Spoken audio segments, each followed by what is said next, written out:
Hello అందరికీ, అందరు ఎలా ఉన్నారు? బాగున్నారా? ఈరోజు నేను జీడిపప్పుతో చికెన్ ఫ్రై అనేది చేస్తున్నాను. చూడండి, 1/2 kg చికెన్ తీసుకున్నాను. నీట్గా వాష్ చేసి పెట్టుకున్నాను. చికెన్ అనేది సాల్ట్ పసుపు వేసి కడిగి పెట్టుకున్నాను. చికెన్ ఇది 1/2 kg చికెను కడాయి పెట్టుకున్నాను. దానికి ఏమేమి కావాలంటే ఒక గుప్పడి జీడిపప్పు, ఒక గుప్పడి తీసుకోవాలి జీడిపప్పు, ఒక పెద్ద ఆనియన్ సన్నగా చాపర్లో వేసుకోవాలి. ఒక పెద్ద ఆనియన్ ఒకటి సరిపోతుంది నేను తీసుకున్న క్వాంటిటీకి.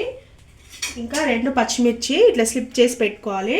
పచ్చిమిర్చి అనేది ఇప్పుడు మనము నాన్ స్టిక్ కడాయి అనేది తీసుకోవాలి. ఏదైనా ఫ్రై చేసేటప్పుడు నాన్ స్టిక్ దాంట్లో అయితే మాడకుండా ఉంటుంది. చికెన్ ఫ్రై అనేది కొంచెం ఎక్కువగా వేగితే చాలా అంటే చాలా బాగుంటుంది. ఒక 4 నుంచి 5 స్పూన్ల ఆయిల్ అయితే వేసుకుంటున్నాను. చూడండి, ఒక 5 టేబుల్ స్పూన్ ఆయిల్ వేసుకున్నాను, సరిపోతుంది.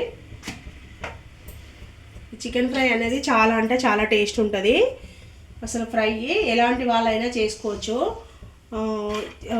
ఈరోజు చేసి పెట్టుకున్నామంటే ఒక 3-4 రోజులు, ఒక 1 వీక్ వరకు చాలా అంటే చాలా బాగుంటుంది. అసలు ఖరాబ్ అంటూ అవ్వనే అవ్వదు చికెన్ ఫ్రై అనేది. చూడండి, ఆయిల్ కొద్దిగా హీట్ ఎక్కింది కదా, జీడిపప్పు అనేది ఇందులో వేస్తున్నాను. ఆయిల్లో జీడిపప్పు అనేది ఫస్టే ఫ్రై చేసుకోవాలి. మనం ఫ్రై చేసుకున్నాక ఇదే ఆయిల్లో మళ్ళీ మనము ఆనియన్ అనేది ఫ్రై చేసుకోవాలి. చూడండి, ఒక 2 నిమిషాలు అయితే జీడిపప్పు ఫ్రై అవ్వనిద్దాం. జీడిపప్పు అంతా మంచిగా వేగినాయి, తీసేసుకున్నాను. జీడిపప్పు అనేది మంచిగా కలర్ వచ్చే వరకు వేయించుకొని తీసేసుకోవాలి, మాడగొట్టనివ్వద్దు. ఇప్పుడు ఇందులో ఈ ఒక్క ఆనియన్ వేసేస్తున్నాను. సన్నగా చాప్ అనేది చేసుకోవాలి. ఆనియన్ సన్నగా చాప్ చేసుకుంటే మనకి మంచిగా ఫ్రై అవుతుంది. లావుగా ఉంటే ఫ్రై అనేది మంచిగా అవ్వదు. అందుకని సన్నగా అనేది చాప్ చేసుకోవాలి ఆనియన్. మెయిన్ అదొకటి గుర్తుపెట్టుకోండి. చూడండి, ఆనియన్స్ సన్నగా కట్ చేసుకుంటే మనకి చాపర్ లేకపోయినా సన్నగా కట్ చేసుకున్నా కూడా సరిపోతుంది. పచ్చిమిర్చి కూడా వేస్తాను. ఇప్పుడు ఇది బాగా అంటే బాగా గోల్డెన్ కలర్ వచ్చే వరకు మనకి ఆనియన్ అనేది బాగా మగ్గాలి. ఒక 2-3 నిమిషాలు అయితే మూత పెట్టేసి ఆనియన్ అయితే మగ్గనిచ్చేద్దాం.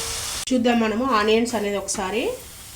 చూడండి, ఆనియన్ అనేది కొద్దిగా కలర్ అయితే వచ్చినాయి. ఆనియన్స్ చూడండి, ఇంకా కొంచెం అయితే వేగాలి. ఇప్పుడు ఇలాంటి టైంలో జింజర్ గార్లిక్ పేస్ట్ అనేది వేసుకోవాలి. జింజర్ గార్లిక్ పేస్ట్ వేస్తాను, 1 స్పూను ఫ్రెష్గా చేసి వేసుకోవాలి. చికెన్ ఫ్రైలో ఎందులోనైనా నాన్ వెజ్లో ఫ్రెష్గా చేసి వేసుకుంటే చాలా అంటే చాలా బాగుంటుంది టేస్ట్ అనేది. చూడండి, 1 స్పూన్ అంతా వేస్తున్నాను నేను. ఇది కూడా మంచిగా పచ్చివాసన పోయే వరకు వేయించేసుకోవాలి మనము. అల్లం వెల్లిగడ్డ పేస్ట్ అనేది నాన్ వెజ్లో ఎందులోనైనా సరే ఫ్రెష్గా అప్పటికప్పుడు మనము చిన్న రోల్ ఉంటుంది కదా, అందరి ఇళ్ళల్లో ఇప్పుడు చిన్న రోల్ అనేది ఉంటుంది కదా కామన్గా. టీ పెట్టుకునేటప్పుడు మనం అల్లం ఎలా దంచి వేసుకుంటాము టీలో, అట్లా జింజర్ గార్లిక్ పేస్ట్, అల్లం వెల్లిగడ్డ 2 అల్లము, కొద్దిగా ఒక ఎల్లిగడ్డ మనం దంచి వేసుకుంటే నాన్ వెజ్లో అసలు ఆ టేస్ట్ చాలా అంటే చాలా బాగుంటుంది. టేస్ట్ చాలా రిచ్గా ఉంటుంది, చాలా అంటే చాలా బాగుంటుంది. ఇప్పుడు అల్లం వెల్లిగడ్డ వేసాను కదా, కొద్దిగా పసుపు అనేది యాడ్ చేస్తున్నాను. ఆనియన్ ఒకటి మనకి బాగా ఫ్రై అయ్యేటట్టుగా చూసుకోవాలి. సన్నగా చాప్ చేసుకుంటే ఆనియన్ ఈజీగా ఫ్రై అవుతుంది. పసుపు కూడా వేసేసాను కదా. చూడండి, ఇప్పుడు చికెన్ కూడా యాడ్ చేస్తాను. నాన్ స్టిక్ లేదనుకోండి ఒకవేళ మీ దగ్గర, ఇప్పుడు నాన్ స్టిక్ ఉంది కాబట్టి నేను నాన్ స్టిక్లో చేస్తున్నాను. నాన్ స్టిక్ లేదంటే మామూలుగా ఐరన్ కడాయిలో అయినా చేసుకోవచ్చు. నార్మల్ కడాయిలో అయినా కొంచెం స్టవ్ సిమ్లో పెట్టుకొని చేసుకోవాలి. చికెన్ ఫ్రై అనేది టైం అనేది పడుతుంది కదా ఫ్రై అయ్యేటప్పటికి, అందుకని కొద్దిగా సిమ్లో పెట్టి చేసుకోవాలి. నాన్ స్టిక్ అయితే మాడిపోదు. ఇప్పుడైతే చికెన్ అయితే వేసేస్తున్నాను.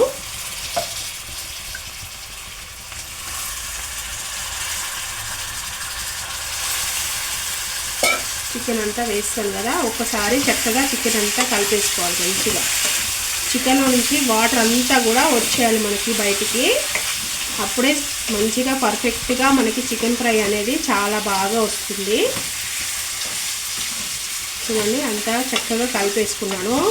ఒక 5 నుంచి 10 నిమిషాల వరకు నేను మధ్య మధ్యలో తీసుకుంటూ మూత అనేది పెట్టేసుకుంటాను. మధ్య మధ్యలో కలుపుతాను. నేను మూత అనేది పెట్టేసుకుంటాను, మధ్య మధ్యలో కలుపుతూ ఉంటాను చికెన్. చూద్దాము మనము చికెన్ అనేది ఒక 5 నిమిషాలు అయింది చూడండి. ఆయిల్ అంతా కూడా పైకి వచ్చేసింది. ఇప్పుడు ఇలాంటి టైంలో కొద్దిగా కరివేపాకు వేస్తున్నాను. నీట్గా వాష్ చేసి పెట్టుకున్న కరివేపాకు ఫ్రైలో చాలా అంటే చాలా బాగుంటుంది టేస్ట్ అనేది. కరివేపాకు కూడా చాలా హెల్త్కి కూడా చాలా మంచిది. ఇప్పుడు సాల్ట్ వేస్తున్నాను, టేస్ట్కి తగినంత సాల్ట్. ఇప్పటివరకు మనం సాల్ట్ అనేది వేయలేదు, సరిపోతుంది. అంతా ఒకసారి కలిపేద్దాము చక్కగా. ఒక 5 నిమిషాలు మూత పెడితే చాలు. అంతకు మించి మళ్ళీ మూత అయితే పెట్టొద్దు ఫ్రై మీద, ఎందుకంటే మూత పెడితే స్టీమ్ అంతా కూడా ఇందులో పడుతుంది, మనకి అప్పుడు ఫ్రై లాగా అనిపించదు. ఇట్లానే మూత తీసేసి ఒక 5 నిమిషాలు మూత పెట్టేసి వాటర్ వచ్చే వరకు, వాటర్ అయిపోయాక ఇంకా మూత అనేది పెట్టుకోకూడదు చికెన్ ఫ్రై మీద.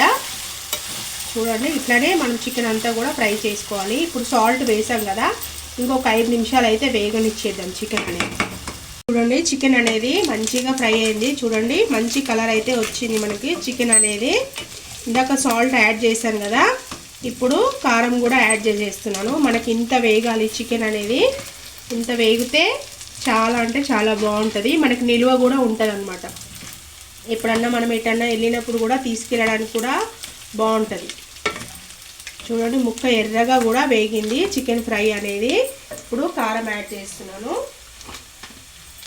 టేస్ట్కి తగినంత కారము. ఒక 2 స్పూన్స్ వేసాను నేను కారం అనేది, సరిపోతుంది. కొద్దిగా కొత్తిమీర కూడా వేస్తున్నాను ఇప్పుడు, తర్వాత మళ్ళీ వేస్తాను. ఇప్పుడు కూడా కొంచెం వేస్తున్నాను. కొత్తిమీర ఫ్రైలో వేస్తే చాలా అంటే చాలా బాగుంటుంది టేస్ట్. అంతా వేసేసి కారం వేసాం కదా, మంచిగా చక్కగా చికెన్ ఫ్రై అనేది అంతా బాగా కలపాలి. ఒక 2 నిమిషాలు అయితే కారం అంతా పచ్చివాసన పోయే వరకు ఉంచుకోవాలి. చికెన్ అయితే అసలు స్మెల్ అయితే మస్తు అంటే మస్తు వస్తుంది, టేస్ట్ అయితే అదిరిపోతుంది. ఒక్కసారి మీరు ఖచ్చితంగా చేసుకొని తినండి, చేసుకొని తిని నాకు కామెంట్ చేయండి ఎలా వచ్చిందో. చూడండి అయిపోయింది. ఇందులో ఇందాక మనం వేయించి పెట్టుకున్నాం కదా జీడిపప్పు అనేది, ఆ జీడిపప్పు మీద నుంచి వేసేయాలి.